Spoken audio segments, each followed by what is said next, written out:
ప్రపంచాన్ని మూడో ప్రపంచ యుద్ధం వైపుకి తీసుకువెళ్ళడానికైతే ప్రయత్నాలు జరుగుతున్నాయి. జ్యోతిష్కులు చెప్పేటటువంటి లెక్క ఈ ఏడాది అయితే పెను ఉత్పాతాలు సంభవించే ప్రమాదం ఉంది, పూర్తి అస్థిరత నెలకొంటుంది ప్రపంచవ్యాప్తంగా అన్నటువంటి చెప్పుకొస్తున్నారు. ఈ ఏడాది వచ్చే ఏడాది దాకా కూడా ఈ సమస్యలు కనబడుతున్నాయి. 2024-25 ప్రపంచానికి ప్రమాదకరమైనటువంటి పరిస్థితులు, ప్రపంచ గతిని మార్చే పరిస్థితులు అని చెప్తున్నారు. దానికి అనుగుణంగానే జరుగుతున్నాయి. పక్కన రష్యా మీద దాడి చేయడానికి జర్మనీతో పాటుగా బ్రిటన్ కూడా తమ సైనిక బలగాలు మోహరిస్తున్నాయని చెప్తున్నారు.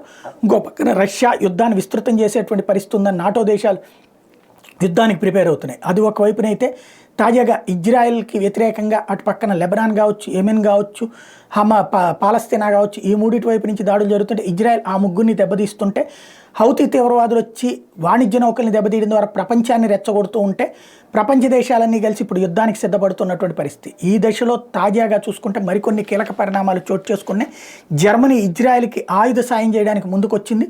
ఓ పక్కన హౌతీ తీవ్రవాదుల మీద దాడులు చేస్తున్నటువంటి ఇజ్రాయెల్కి సహకరించడానికి సిద్ధపడుతుంది. తద్వారా దమ్ముంటే రమ్మనమని చెప్తోంది. అంటే క్రమంగా ప్రపంచంలో తీవ్రవాద మద్దతుదారులు, వ్యతిరేక తీవ్రవాద అనుకూలురు, అంటే తీవ్రవాద మద్దతుదారులు, తీవ్రవాద వ్యతిరేకులు మధ్యన పోరాటం పెద్ద ఎత్తున జరగబోతోంది.